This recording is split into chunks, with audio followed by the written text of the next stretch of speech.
하나님께서 애굽에서 종살이하던 이스라엘 백성들을 구원하시기 위해서 10가지 재앙을 사용하셨습니다. 이 재앙을 사용하신 목적은 여러 가지가 있지만 크게 두 가지로 요약하자면, 첫째는 그 재앙을 통해서 온 애굽 사람들이 이스라엘 백성들이 섬기는 여호와 하나님은 정말 살아계신 분이구나, 너무나 크고 위대하신 분이시구나 하는 것을 알리시기 위해서입니다. 그 다음 두 번째는 바로가 그동안 고집을 부리면서 이스라엘 백성들을 내보내지 않았는데, 이제 그 재앙을 통해서 하나님 앞에 두 손 번쩍 들고 항복할 수밖에 없도록 이 재앙을 사용하셨습니다. 중요한 사실은 하나님께서 하나님의 백성들은 그 가운데서도 구별하셨다고 하는 사실입니다. 예를 들자면 다섯 번째 재앙이 모든 가축에게 심한 돌림병, 이 전염병을 통해서 그 가축들이 죽어가는데, 애굽 땅에 있던 애굽 소유의 가축들은 그 전염병을 통해서 순식간에 퍼져가면서 가축들이 죽어나갑니다. 그런데 이스라엘 백성들이 살고 있는 고센 땅, 이스라엘 백성의 가축에는 그 전염병이 돌지 않았다는 것입니다.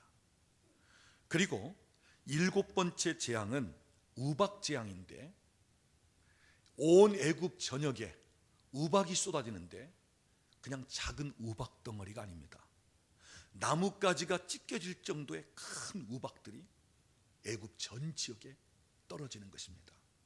그래서 밭의 농장부는 말할 것 없고요, 나뭇가지가 찢겨지고 그리고 사람들이 나갈 수가 없으니까 집 안에만 갇혀 있는 것입니다. 그런데 이스라엘 백성들이 살고 있는 고센 땅에는 이 우박이 없었다고 하는 이야기입니다. 그리고 아홉 번째 재앙은 흑암, 어둠의 재앙인데 3일 동안 전 애굽을 어둠으로 덮습니다. 그러니까 대낮인데도 불구하고 한치 앞을 볼 수 없는 그 캄캄한 그 어둠. 그래서 성경에 보면 더듬었다고 그랬습니다. 너무나 캄캄하니까 이 더듬을 수밖에 없는, 그래서 사람들이 집 안에만 그냥 있는 것입니다. 그런데 이스라엘 백성들이 살고 있는 고센 땅에는 이 어두움이 없었다는 것입니다. 여러분, 무엇을 말씀해 줍니까? 하나님은 자기 백성을 철저하게 구별한다는 것입니다. 애굽 사람들과 같게 하지 아니하고 하나님은 이스라엘 백성들을 철저히 그 재앙 가운데서도 구별하시고, 그래서 지키시고 보호하시고 함께 하셨다는 것입니다. 사랑하는 여러분, 그렇습니다. 오늘도 우리가 이 세상을 살고 있지만 하나님은 하나님의 백성을 구별하시는 하나님이십니다. 오늘도 하나님이 우리를 구별하시는 것입니다. 세상 사람들과는 다르게 여기시는 것입니다. 그래서 하나님이 막아주시기도 하시고요, 보호하시기도 하시고 인도하시고 지키시는 것입니다. 하나님의 보호하심, 하나님의 이 구별하심이 오늘 저와 여러분에게 있다고 하는 사실입니다. 오늘 우리는 하나님께로부터 택함받은 백성이고, 우리 하나님께서 우리를 구별하시는 사람들입니다. 우리 옆에 계신 분에게 한번 이야기하세요. 당신은 하나님의 사람입니다. 한 번 더 이야기할까요? 하나님께서 당신을 구별하십니다. 자, 오늘 본문 우리가 함께 읽은 말씀은 애굽에 내려졌던 10번째 재앙, 장자 재앙과 관련이 있는 말씀입니다. 자, 우리 출애굽기 11장 4절부터 좀 보십시다. 11장 4절부터 보면 모세가 바로에게 이야기합니다. 밤중이 되면 하나님께서 애굽 전 지역에 돌아다니면서 5절 말씀 보면 모든 처음 난 것, 왕이 앉아있는 바로의 장자로부터 맷돌 뒤에 있는 몸종의 장자까지, 또 모든 가축의 처음 난 것도 다 죽게 하리니, 6절 보니까 애굽 땅에 이러한 애통 부르짖음이 전무후무한다. 장자가 죽고 짐승의 첫 새끼들이 죽어나가면서 온 애굽이 애통하는 소리로, 통곡 소리로 가득 차게 될 것이다. 이 이야기를 모세가 애굽 왕 바로에게 이야기해 줍니다. 즉 장자 재앙에 대한 경고입니다. 하지만 하나님께서 이스라엘 백성들로 하여금 이 재앙을 면할 수 있는 방법을 또한 가르쳐 줍니다. 자, 오늘 본문 출애굽기 12장 4절 말씀 보면 어린 양을 취하고 그 어린 양을 준비하라. 그런데 그 어린 양을 집 식구들이 먹을 만한 숫자가 된다면 어린 양 한 마리를 잡고, 그러나 식구가 너무 작아서 어린 양 한 마리를 다 소화시킬 수 없다면 이웃집 사람과 같이 먹을 분량을 계산해서 어린 양을 취하라. 그러면서 열흘에 그 어린 양을 취하여 준비하고 열 나흘 14일까지는 준비하여 두어라. 그 다음 6절 말씀 보니까 14일째가 되면 해가 질 때 그 어린 양을 먹을 그 집 식구들이 어린 양을 잡고, 7절 보면 그 피를 어떻게 하라고요? 그 어린 양을 먹을 집 좌우 문설주와 문인방에 바르라. 그리고 그 어린 양의 고기는 어떻게 먹으라고요? 불에 구워서 무교병과 쓴나물과 함께 먹으라. 단 9절 보니까 날 것으로 먹는다든지 물에 삶아 먹는 것은 금한다. 그리고 아침까지 먹다가 남은 것이 있다면 불살라 버리라. 그리고 그 어린 양의 고기와 무교병, 누룩을 넣지 않은 떡, 그리고 쓴나물을 먹을 때 이스라엘 백성들이 취할 복장에 대해서도 얘기합니다. 11절 보니까 허리에 띠를 띠고 발에 신을 신고 지팡이를 잡고 급히 먹으라. 왜요? 이제는 애굽 땅에서 해방될 때가 되었기 때문에, 너희가 이 땅에서 자유를 얻어 풀려날 때가 되었기 때문에 명령만 떨어지면 곧장 나갈 준비를 차리고 그 어린 양의 고기를 먹으라는 것입니다. 이것이 바로 여호와의 유월절이라 그랬습니다. 자, 이렇게 할 때 12절 말씀 보면 밤중에 하나님께서 온 애굽 땅을 천사를 데리고 돌아다니면서 애굽 땅의 모든 장자와 짐승의 그 가축의 첫 새끼를 다 죽이는데, 그런데 예외가 되는 가정이 있다는 것입니다. 그날 밤 그 장자를 치고 가축의 첫 새끼를 죽이는 이 재앙으로부터 벗어날 수 있는 방법은 오늘 본문 13절 말씀입니다. 우리 13절 같이 읽어보겠습니다. 내가 애굽 땅을 칠 때 그 피가 너희가 사는 집에 있어서 너희를 위하여 표적이 될지라. 내가 피를 볼 때 너희를 넘어가리니 재앙이 너희에게 내려 멸하지 아니하리라. 자, 여러분, 여기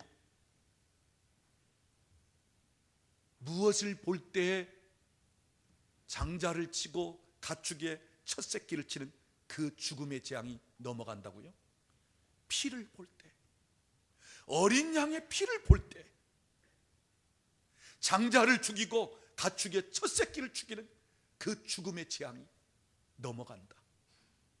유월한다. 그래서 유월절이라는 이름이 생겨난 것입니다. 여러분, 여기 무엇을 보고요? 피를 보고. 하나님의 관심, 주님이 보시는 것은 피라는 것입니다. 그 집에 피가 있느냐 없느냐, 이것이 지금 주님이 보시는 관점이에요. 여러분 기억하십시오. 하나님은 오늘 우리의 외모를 보시는 것이 아닙니다.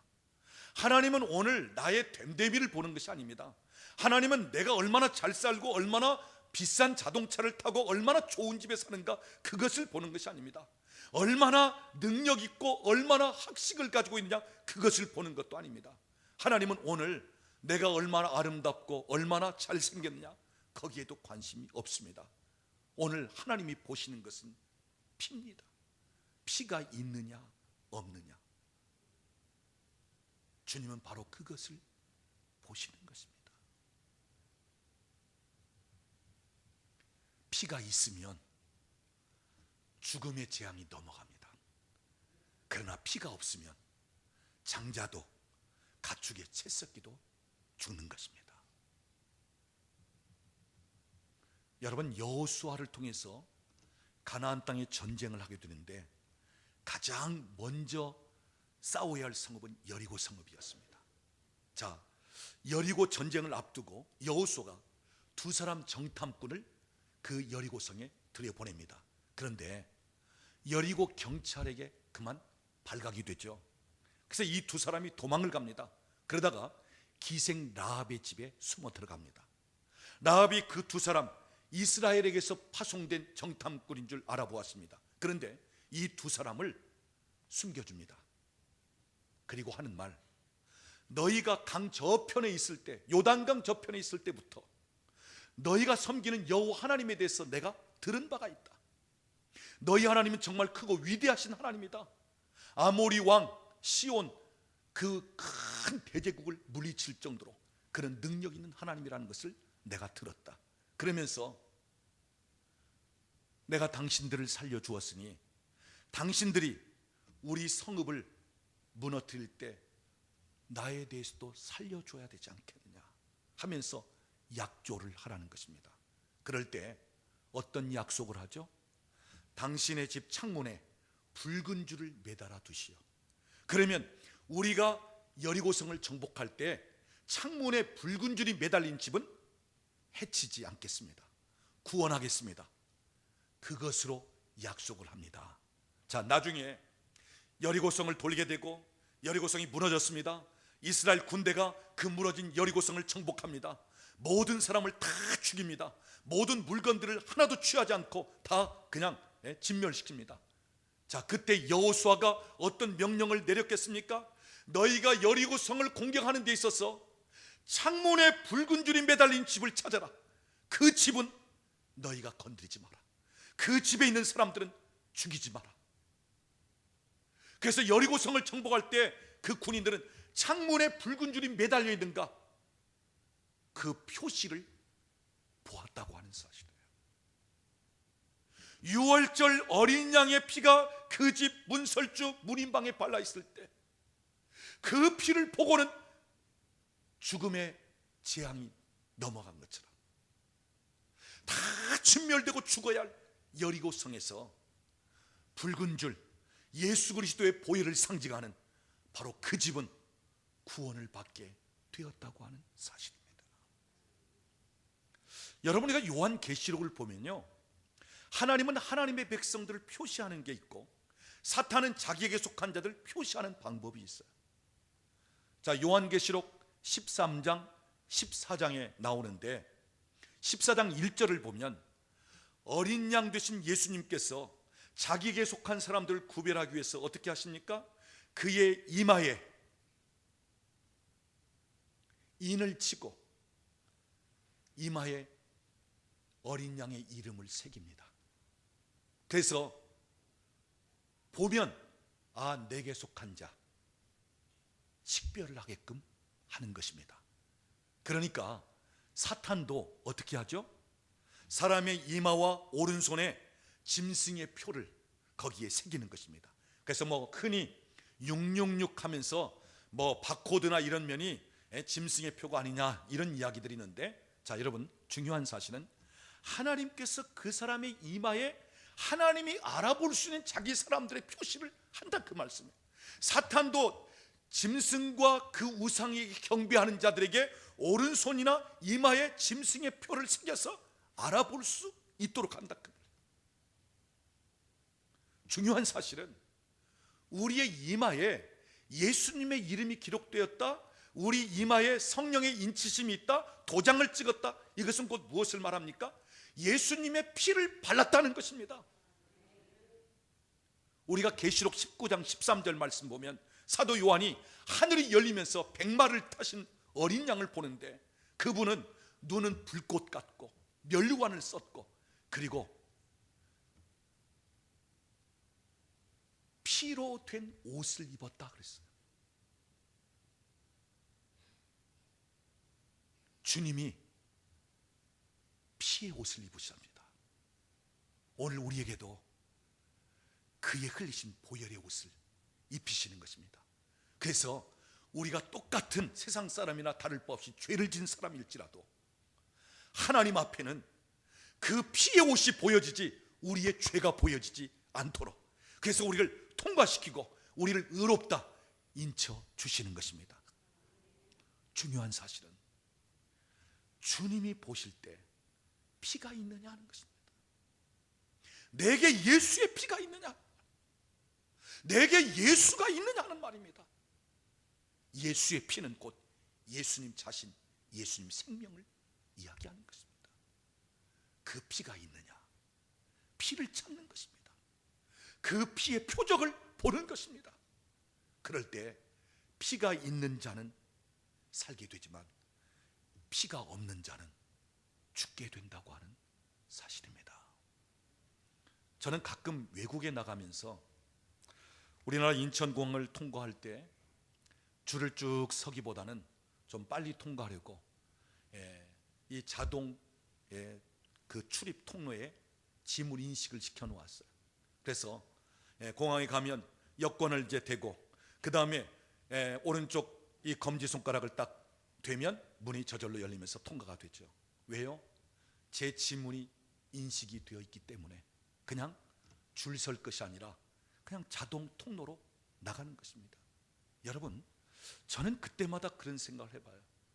이 세상에서도 뭔가 인식된 것, 지문이든지 아니면 때로는 눈동자든지 그래서 인식이 될 때는 그냥 통과되듯이 오늘 예수 그리스도의 어린 양의 피가 내게 묻어 있다면 사단에게서는 하늘의 천사들 앞에도 그냥 알아볼 수 있을 정도로 식별이 되면서, 그래서 내가 하나님 나라에 들어갈 때도 내 의로운 공로나 내 어떤 행위가 아니라 바로 어린 양의 피가 내게 있기 때문에 그 피가 인식되면서 그냥 통과되듯이 어린 양 예수의 피, 이 피가 바로 하나님 앞에 인식이 되어지고 주님 오시는 그날에 이 피가 구원받는 하나의 표적이 된다고 하는 사실입니다. 자, 한번 생각해 보십시오.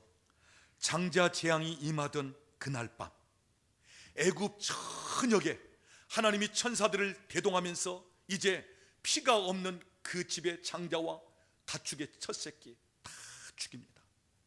자, 밤중에 갑자기 맏아들 장자가 죽어나가는 것입니다. 이 집에서도 또 죽어나갑니다. 이 집의 가축 중에 첫 새끼가 죽어나갑니다. 또 저 집에서도 죽습니다. 그 밤에 온 애굽 땅이 다 장자가 죽고 가축의 첫 새끼가 죽으면서 온통 초상집이 되어버렸습니다. 자, 집집마다 통곡 소리가 나니까 온 애굽이 다 통곡하는 소리로 가득 찰 정도로. 그런데 이스라엘 백성들이 살고 있는 고센 땅, 그 중에서도 어린 양의 피를 좌우 문설주와 문인방에 바른 그 어린 양의 피가 있는 집은 장자도 살고 가축의 첫 새끼도 산 것입니다. 사실은 죽어야 되는데 사는 것입니다. 아니, 죽어야 마땅한데 지금 살아있는 것입니다. 여러분, 이것이 부흥입니다. 죽어야 되는데 살 수 있다는 것, 이게 부흥인 것입니다. 죽었던 가운데서 다시 살아나는 것, 이게 부흥인 것입니다. 부흥은 어린 양 되신 예수 그리스도의 피에 기초하여 이 부흥이 이루어진다고 하는 사실입니다. 여러분, 세상 사람들이 말하는 부흥은 그저 예수의 피가 없고 하나님의 아들 구원자가 없어도 그냥 돈 많이 벌고 출세하고 성공하면 그것이 부흥이다, 그것이 참 성공이다, 그렇게 얘기합니다. 그러나 그것은 이 땅에서 잠깐으로 끝나는 거예요. 결국은 불못에 던져지고 결국은 멸망하고 마는 것입니다. 그것은 일시적인 눈에 보이는 부흥이라고 얘기할 수 있지만 참된 부흥이 될 수는 없는 것입니다. 진짜 참된 부흥은 내 죄가 사함받고 나 같은 죄인이 하나님 나라에 들어가 천국에 살 수 있고 이 땅에서도 하나님의 그 생명으로 말미암아 살아나며 일어나는 것, 이것이 부흥인 것입니다. 그래서 예수의 보혈이 없이는, 예수의 피가 없이는 참된 부흥이 있을 수가 없는 것입니다. 부흥의 원동력, 부흥의 기초는 예수 그리스도의 보혈입니다. 예수의 피가 있으면 살아납니다.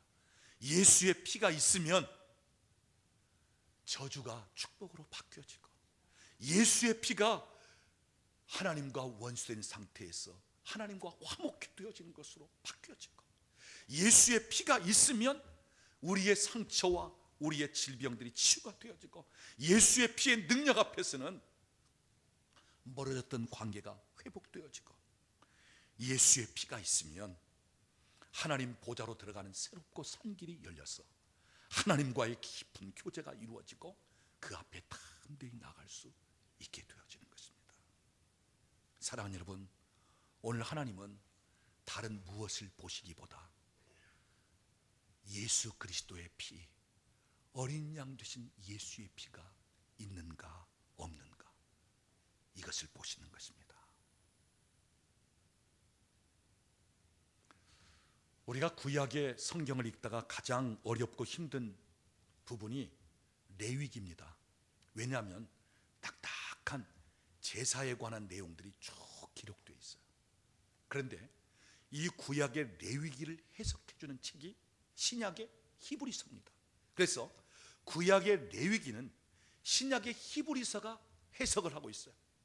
그런데 구약의 그 수많은 제사에 사용되었던 제물의 피는 장차 오실 어린 양 되신 예수 그리스도의 피를 모형으로 보여주고 있는 것입니다. 그래서 히브리서에서는 구약에 흘려졌던 수많은 그 제물, 짐승의 피를 이렇게 이야기하고 있습니다. 히브리서 9장 12절 보면 염소와 송아지의 피로 아니하고 오직 자기 피로 영원한 속죄를 이루사 그랬습니다. 송아지나 염소의 피가 아닌, 양의 피가 아닌 예수님의 피가 영원한 속죄, 그 모든 구약의 제사를 완성시켰다고 말씀하고 있습니다.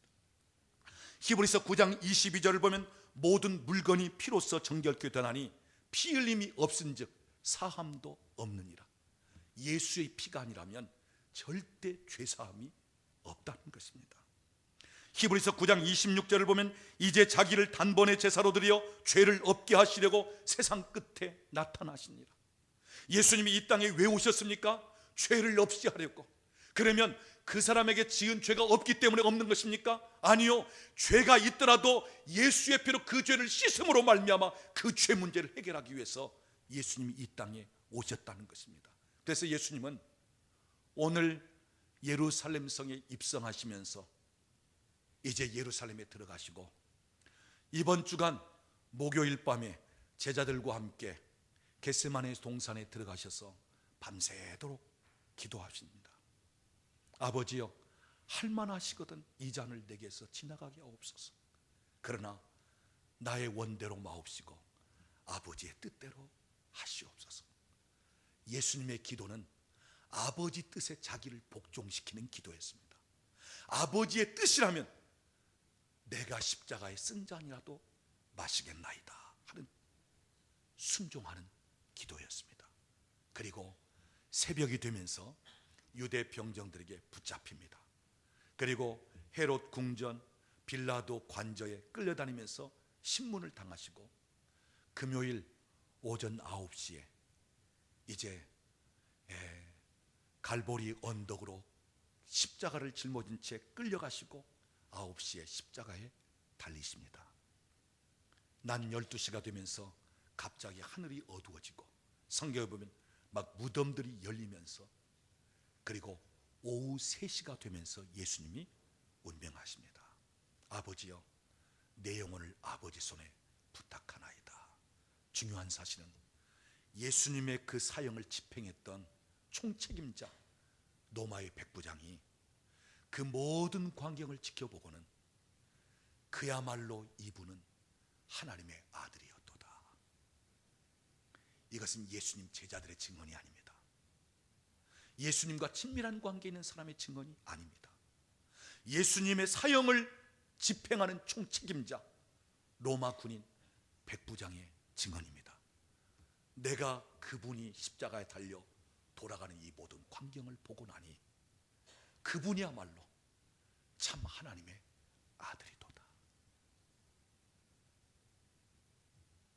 여러분, 무엇 때문에 그분이 그 고난의 십자가, 무엇 때문에 그분이 십자가에 달려서 6시간 동안이나 매달려서 그 진액을 빼고 그 온갖 피를 흘리면서 왜 그렇게 바로 저와 여러분을 구원하시기 위함입니다. 예수님 자신이 피 흘려 유월절 어린 양처럼 제물 되시면서 오늘 장자로 가축의 첫 새끼처럼 죽어야 할 우리를 살리시기 위해서 예수님이 대신 죽으셨다고 하는 사실입니다. 그래서 여러분 기억하십시오. 예수의 피밖에는 구원이 없습니다. 예수의 피밖에는 살아날 길이 없습니다. 예수의 피밖에는 하나님 보좌 앞에 들어갈 수 있는 새롭고 산 길이 없습니다. 예수의 피밖에는 이 땅에 소망이 없고 예수의 피밖에는 하나님의 나라에 들어갈 재료가 없고요. 예수의 피밖에는 이 세상을 이기며 마귀의 권세를 대적하며 이길 수 있는 방법이 없다고 하는 사실입니다. 피를 보는 순간 죽음의 재앙이 넘어가는 것처럼 오늘 나에게 피가 있다면, 어린 양 되신 예수의 피가 있고 그 예수가 있다면 우리는 어떠한 세상에서도, 어떠한 위협과 어떤 어려움 가운데서도, 아니 주님 마지막 때 이 땅에 다시 오신다 할지라도 그날 다 구원받고 하나님 나라에 들어갈 수가 있는 것입니다. 예수의 피, 어린 양의 그 피가 표적이 된 것처럼 오늘도 우리에게 표적은 바로 어린 양 되신 예수의 피인 것입니다. 기생 라합의 집 창문에 붉은 줄이 매달린 것이 표적이 되고 그것이 표시가 되어 그 가정을 살린 것처럼 주님 오실 때 어린 양의 이름이 우리 이마에 기록되어 있고 성령의 인치심 그 도장이 찍혀지면서 예수의 사람, 예수의 피가 있는 사람인 것을 증거하면서 그것이 표식이 되어서 우리를 구원하는 것처럼 오늘도 날 위하여 십자가에 달리실 뿐 아니라 부활하신 예수 그리스도의 그 보혈, 그 피가 오늘 우리에게 살게 되고 그리고 구원받는 표식이 된다고 하는 사실입니다. 사랑하는 여러분, 예수의 피밖에는 없습니다. 우리가 살아날 수 있는 방법, 우리가 회복될 수 있는 방법, 우리가 하나님을 찬미하며 그 보좌 앞에 나가며 그분과 연합하며 그분이 예비하신 그 천국에 들어갈 수 있는 방법, 오직 예수의 피밖에는 없습니다. 감사하게도 오늘 저와 여러분에게 예수의 피가 있는 줄로 믿습니다. 주님이 흘리신 그 보혈, 그 보혈로 우리에게 옷을 입히시면서 내 이마에 눈에 보이지 않지만 그의 피를 딱 찍으면서 너는 내게 속한 자다, 너는 내 사람이다, 내가 너를 보는 순간 내가 너를 넘어가리라, 내가 너를 구원하리라, 이란 놀라운 은혜. 이제 오늘 우리가 이 고난주간에 앞서서 예수 그리스도의 보혈, 다시 한번 그 피를 생각하면서 예수 보혈의 능력에 그리고 그 피로 말미암은 구원에 참여하면서 우리 주님을 높여드리고 우리 주님을 찬양할 수 있는 그러한 복된 한 주간이 될 수 있기를 우리 주님의 이름으로 축원합니다.